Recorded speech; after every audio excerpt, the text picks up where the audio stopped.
안녕하세요. 지속가능한 방랑을 꿈꾸는 디아입니다.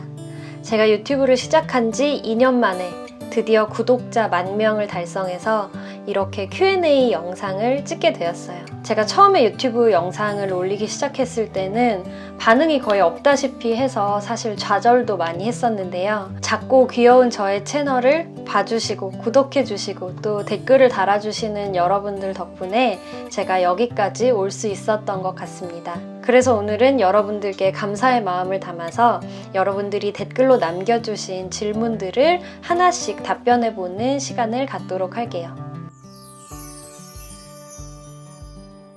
제가 여행을 좋아하게 된 계기는 어린 시절의 경험에서 찾을 수 있을 것 같아요. 저희 부모님도 여행을 워낙 좋아하셔서 저희 가족은 주말이면 어디로든 떠났거든요. 해외여행을 자주 갈 수는 없었지만 국내 여행지는 진짜 웬만한 곳은 어렸을 때 다 가본 것 같아요. 가끔 저한테 왜 해외여행만 좋아하냐, 국내에도 좋은 데가 얼마나 많은데 라고 말하시는 분들이 있는데 안 가본 곳을 꼽기 어려울 정도로 어렸을 때 다 가봤습니다. 제가 초중고를 보낸 곳은 대전이라서 어디든 가기가 그렇게까지 멀지 않거든요. 그래서 강원도는 거의 매년 갔던 것 같고요.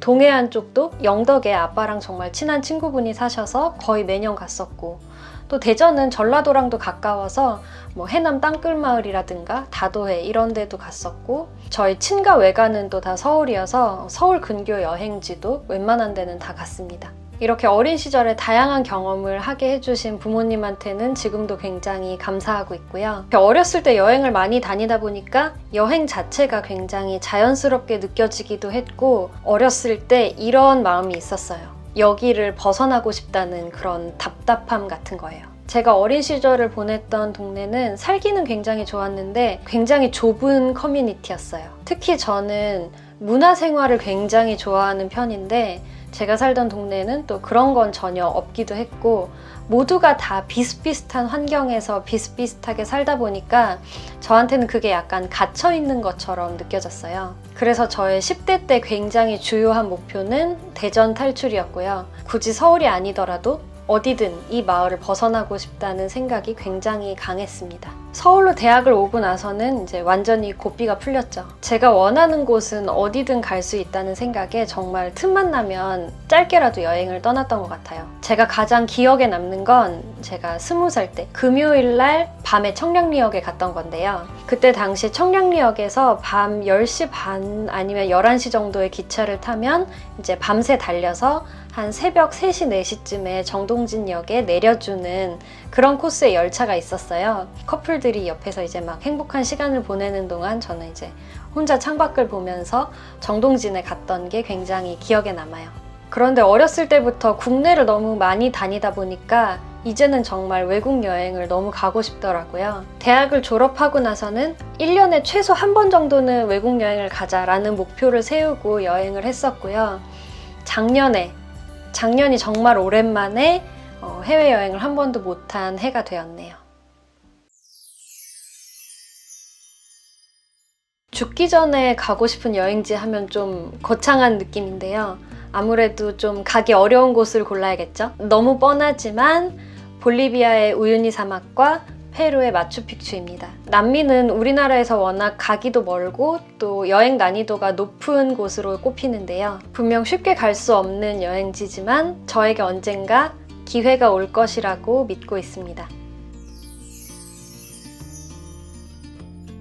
이것도 사실 답하기가 좀 어려운데요. 왜냐면 저는 여행을 정말 좋아하고 어디든 가는 걸 좋아해서 이미 제 머릿속에는 이렇게 세계 지도가 다 들어와 있어요. 지역별로 제가 가고 싶은 곳은 사실 셀 수 없이 많은데요. 지금까지 여행지를 어떻게 골랐나 생각을 해보니까 그 계절에 가기 좋은 곳을 생각을 해보고 여행 기간이 가장 중요했던 것 같아요. 예를 들어서 제가 여행을 할 수 있는 기간이 5일 미만이면 웬만하면 아시아권을 벗어나지 않고요. 일주일 넘게, 열흘, 2주 이렇게 여행을 할 수 있으면 최대한 멀리 떠났던 편입니다. 가장 최근에 떠났던 여행지는 대만 남부인데요. 연말을 이용해서 가족들이랑 짧게 갔다 올 수 있는 곳을 찾다 보니까 가까운 곳을 가게 됐어요. 반면에 재작년에 갔던 시베리아 여행 같은 경우는 제가 한 열흘 정도를 시간을 뺄 수 있어서 좀 여행 난이도가 높은 곳을 골랐습니다. 다시 가고 싶은 여행지는 국내랑 국외 이렇게 두 개를 나눠서 말씀드릴게요. 먼저 다시 가보고 싶은 국내 여행지는 복일도예요. 복일도는 남해 이제 다도해 쪽에 있는 작은 섬인데요. 국어 시간에 배웠던 고산 윤선도의 어부사시사를 지은 곳이기도 하죠. 복일도에 가면 세연정이라는 정자가 있는데요. 거기서 윤선도가 시간을 보내면서 여러 작품들을 남겼다고 해요. 굉장히 작은 섬이어서 기대 없이 갔는데 좋았던 기억이 나요. 국외에서 다시 가고 싶은 여행지는 부탄의 탁상사원입니다. 저의 여행 에세이 행복을 부탄해에서도 제가 쓴 적이 있는데요. 부탄은 가기가 쉬운 나라는 아니에요. 자유여행이 불가능하고 그렇게 저렴하지도 않지만 여태까지 제가 갔던 그 어느 나라보다도 깨끗하고 아름답고 인상 깊은 곳이었기 때문에 언젠가는 꼭 한번 다시 가고 싶어요. 제 영상의 댓글에서 젊은 여자가 혼자 여행하는 것에 대한 우려 섞인 댓글이 꽤 많이 달리는 편이에요. 이거는 저뿐만 아니라 여성 여행 유튜버들의 댓글엔 항상 많이 달리는 내용이더라고요. 하지만 저는 여행 중에 안전을 항상 최우선 고려 대상으로 삼기 때문에 여태까지 위기 상황이 있었던 적은 없어요. 제가 혼자 여행을 하면서 세워둔 저만의 규칙들이 몇 개가 있는데요. 소개를 해드리자면 가장 중요한 것은 치안이 좋은 곳에 숙소를 구한다입니다. 이게 왜 중요하냐면요. 저는 원칙적으로는 해가 지기 전에 숙소에 들어오는 편이긴 하지만 야경 관광을 한다던가 또 이렇게 일정을 소화하다 보면 해가 진 다음에 거리를 걸어야 될 일들이 생기잖아요. 치안이 안 좋은 곳에 숙소를 구하면 위험한 일이 생길 확률이 굉장히 높아집니다. 그래서 저는 숙소 같은 경우는 숙소 내부의 컨디션이 조금 떨어지더라도 숙소의 위치가 번화가인 곳, 그 다음에 치안이 좋은 곳을 위주로 선택을 합니다. 그리고 낮이든 밤이든 인적이 드문 곳으로는 절대 가지 않아요. 기본적으로 웬만한 관광지에는 사람들이 꽤 있기 때문에 사람들 사이에 섞여 있는 편이 안전하다고 믿고 있어요. 하지만 때로는 인적이 드문 자연환경을 즐기고 싶을 때가 있잖아요. 그럴 때는 전문 가이드와 동행을 합니다. 예를 들어서 제가 블라디보스톡을 여행했을 때 루스키 섬이 정말 아름답다는 이야기를 들었는데요. 거기는 혼자 가기도 힘들 뿐만 아니라 가이드 없이 가는 건 좀 위험하다고 판단을 해서 에어비앤비에서 원데이 트립을 신청해서 갔다 왔어요. 그렇다고 해서 제가 여행을 하면서 위기의 상황이 없었던 건 아니에요. 큰일 날 뻔했던 적이라고 말씀을 하시니까 딱 하나 떠오르는 게 있는데요. 2012년에 저는 가족들과 함께 영국 여행을 갔어요. 아빠, 엄마, 저 동생 이렇게 4명이서 갔는데요. 런던을 여행을 하다가 1박 2일 일정으로 에든버러를 갔다 오려고 미리 기차를 예매를 해뒀어요. 근데 킹스크로스 역에서 에든버러 가는 기차를 놓친 거예요. 아침에 분명히 구글 지도를 보고 충분한 시간 여유를 두고 나왔다고 생각을 했는데 1, 2분 정도 차이로 기차가 떠나버린 거죠. 카운터에 문의를 했더니 우리나라랑은 다르게 이미 출발한 기차에 대해서는 환불이 전혀 안 된다고 했고요. 영국 철도는 예약제로 운행이 돼서 현장에서 결제를 하면 요금이 굉장히 비쌌습니다. 런던에서 에든버러까지 가는 그 편도 기차 가격이 150파운드라고 하더라고요. 그러면 저희 가족 4명이면 600파운드고요. 600파운드면 거의 100만 원입니다. 그래서 저희 가족은 졸지에 100만 원을 추가 지불을 하게 될 상황에 놓인 거예요. 잔머리를 굴렸죠. 그래서 카운터에 가서 다시 최대한 불쌍한 표정으로 우리가 분명히 충분한 시간을 두고 나왔는데 런던의 지하철이 빨리빨리 안 와가지고 우리가 늦었다 막 이렇게 거기 카운터에 있는 할아버지를 붙잡고 막 하소연을 했어요. 거기 할아버지가 이렇게 오 그래 아시아에서 온 불쌍한 애들 약간 이런 눈으로 보시더니 갑자기 오이스터 카드 한번 줘볼래? 이러시는 거예요. 그거를 이제 저희 거를 4장을 이렇게 받으셔서 기계에다가 찍고 이렇게 조회를 해보시더라고요. 그런데 놀랍게도 저희가 탔던 노선이 진짜로 지연 운행이 되었던 거예요. 런던 지하철 측의 과실이다 이렇게 인정이 돼가지고 1시간 뒤에 에든버러로 출발하는 기차표를 4장을 주셨습니다. 저희 가족은 600파운드를 추가 지출할 위기에서 벗어나게 되었고요. 그래서 딱 그날 하루만큼은 제가 저희 가족들에게 영웅 대접을 받았습니다.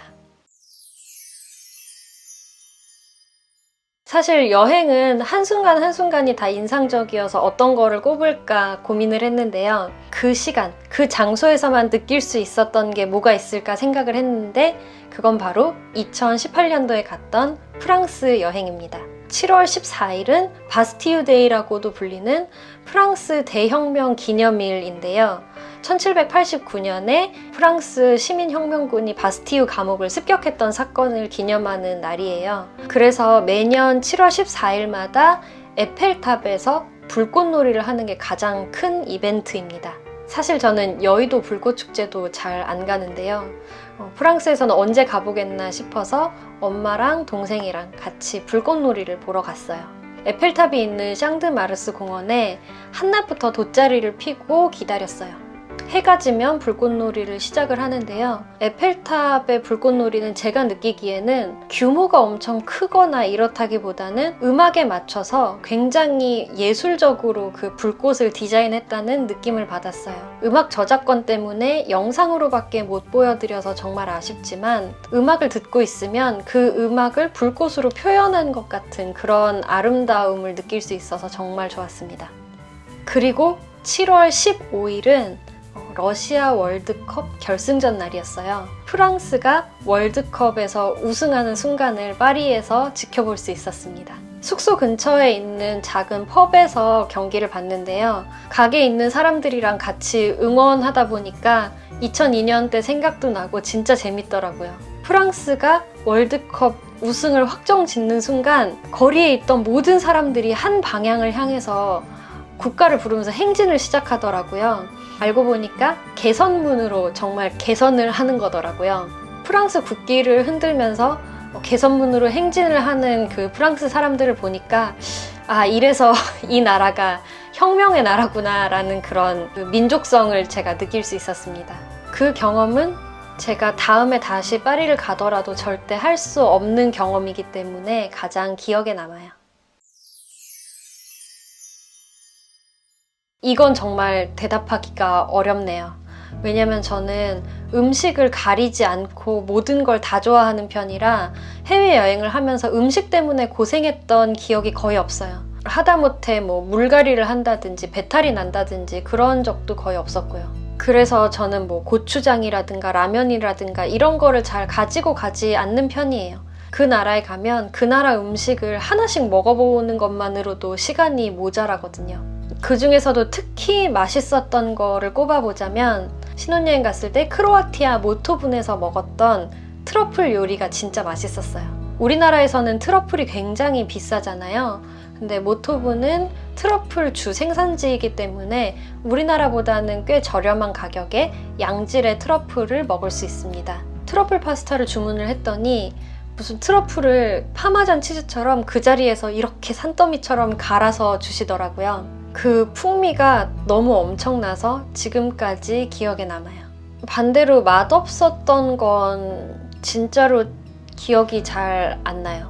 제가 9년 전에 대만 여행을 갔을 때 게스트하우스에서 파티를 한 적이 있었는데요. 그때 대만 게스트가 취두부를 저한테 한번 먹어보라고 준 적이 있었어요. 냄새가 정말 엄청나지만 또 막상 먹어보니까 아주 못 먹을 맛은 아니더라고요. 제가 새로운 음식에 대한 호기심이 워낙 많아서 웬만한 음식은 힘들지는 않습니다.